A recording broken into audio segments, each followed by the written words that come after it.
Hate him or love him, there's no denying that Cristiano Ronaldo is one of the greatest footballers ever to play the beautiful game of football. This 39-year-old is still defying father time, banging in goals like he's got a personal vendetta against the net, and with the Euro already started, CR7 has already got the people talking.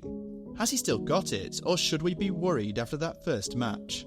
Some folks might have thought his move to Saudi Arabia was a retirement vacation, a chance to soak up the sun. But Ronaldo is never one to relax. This guy breaks records for fun. Just the other day, he smashed the Saudi Pro League record with 35 goals, leaving the old record of 34 in the dust. And get this, with his appearance against Czech Republic the other day, he became the only player ever to compete in 6 different European championships. It's like with each passing season, there's a record to be rewritten. And with all these records in place going into the tournament, all eyes were rightfully on Cristiano Ronaldo and his teammates for Portugal's debut in Euro 2024. The Portuguese team is stacked with talent everywhere, so it's no surprise that the people wanted to see if they could live up to the hype, especially a glimpse of the man many people call the GOAT. The last we saw of Ronaldo in an international tournament was him going down the tunnel in tears after the quarter-final exit to Morocco at the World Cup. Can Cristiano Ronaldo still dominate on the international stage at age 39? That is the question on the minds of many. Well, after Portugal's first match against the Czech Republic, let's just say the reviews have been mixed.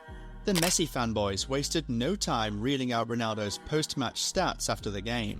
0 goals, 0 assists, 0 successful dribbles, 1 big chance missed, and 3 offsides. Doesn't sound convincing, I know, but any true football fan will tell you that stats don't tell the whole story. You might think Ronaldo sleepwalked through the game, but that's far from true. There was that fantastic backheel pass he made that could have created a goal in one sequence. He struck the bar in another, and there was that thing where the Portuguese midfielders kept missing the runs he was making. Something which was quite disappointing seeing the sheer amount of talent Portugal has.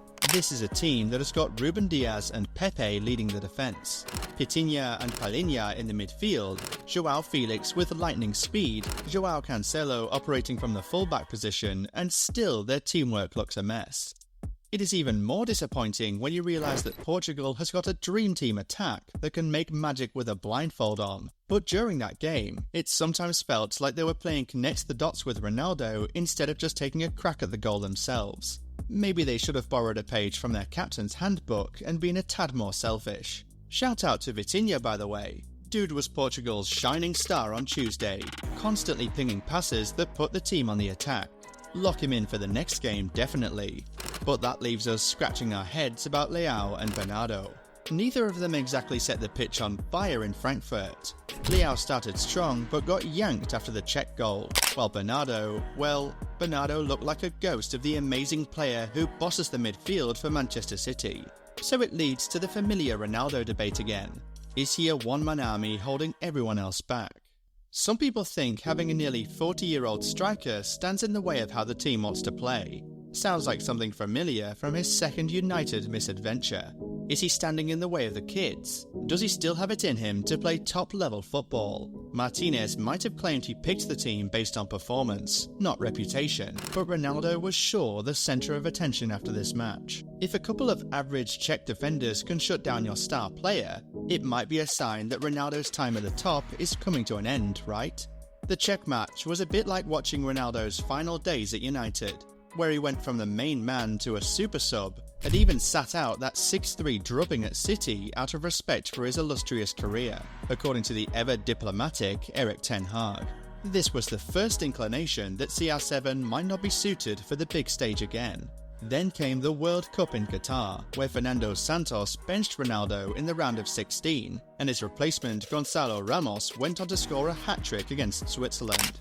It appears Ronaldo's former managers have seen the writing on the walls, but could it be that he is really washed up? 10 goals in the qualifiers and a trophy haul in Saudi Arabia hints at a different story. In case you forgot, in a league that has Benzema, Mitrovic, Firmino, the man finished the season as the league's top scorer, shattering the previous record. Sure, the Saudi league isn't exactly a gladiator pit compared to Europe's top leagues, but let's be real. Nobody, not even at 39, stumbles into 35 goals a season unless they're still a force to be reckoned with. Ask any ex-pro and those who've been watching his Saudi odyssey, they'll tell you the same. Ronaldo is still that goal-scoring machine from another planet. A walking cheat code who keeps finding ways to put the ball in the net. Honestly, can you think of another striker pushing 40 who's even sniffed 35 goals and 11 assists in any league? Let me know in the comments if your memory jogs any, because this record-breaking feat is seriously mind-blowing. Cristiano Ronaldo said himself that this was one of the best seasons of his career, not only for the goals but also for the 11 assists, which makes him still able to create chances for his teammates. It should be so satisfying for CR7 always finding a way to silence his doubters. When people were saying he was finished moving to Saudi, he ended 2023 with 54 goals, in front of another amazing goal machine, Haaland. Ronaldo always finds a way to score goals. That's what he does best. It seems like he was born to score goals. Even when he is not scoring, man still provides enough threats. Despite criticism from the last game, he almost snatched glory at the death with a header that led to a goal only to be chalked off for offside. The old fella has no doubt still got that fire in his belly and a point to prove. Even at his age, with this tournament off to a bit of a wobbly start, I wouldn't bet against him roaring back and reminding everyone why they call him CR7. So, what's the plan for getting Ronaldo firing on all cylinders?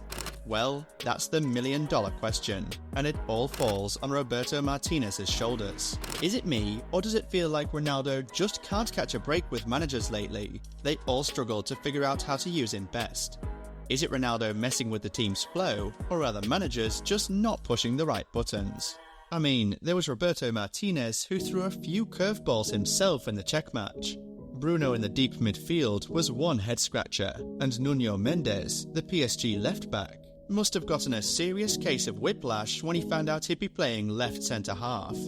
Plus, letting João Cancelo roam free on the left wasn't exactly the most tactical decision, considering Portugal wasn't exactly short on creativity in the middle. All it did was leave a gaping hole on the left side of the defence. Maybe Roberto Martinez should consider throwing a wildcard into the mix. Diogo Jota. Portugal suddenly looked like a whole new team when Jota replaced Leao. It was like flipping a switch. You had another goal threat up front alongside Ronaldo. Portugal desperately needed more bodies in the box during the first half, and Jota instantly solved that problem. Plus, Jota isn't just about hustle. He proved that with a beautiful header off a Ronaldo rebound in that unlucky offside call. And let's be honest, wouldn't Ronaldo love having a teammate like Jota? The Liverpool forward is mobile, smart, unselfish, everything you want in a partner in crime. Imagine the killer passes Ronaldo could whip in, knowing Jota's always lurking in the box, ready to pounce. The ball's in Roberto Martinez's court. He's got a lot of quality players to make this right. Hopefully he ditches the surprise tactics and sticks to what works. Most importantly, he needs to unlock the best version of Ronaldo, which probably means getting the rest of the team firing on all cylinders too. Sure, Ronaldo might still be Portugal's big cheese, but as Tuesday's game showed, he can't be the only one bringing the flavour anymore. Time for Portugal to find their rhythm as a team, and that includes figuring out how to get the most out of CR7 without turning everyone else into backup dancers.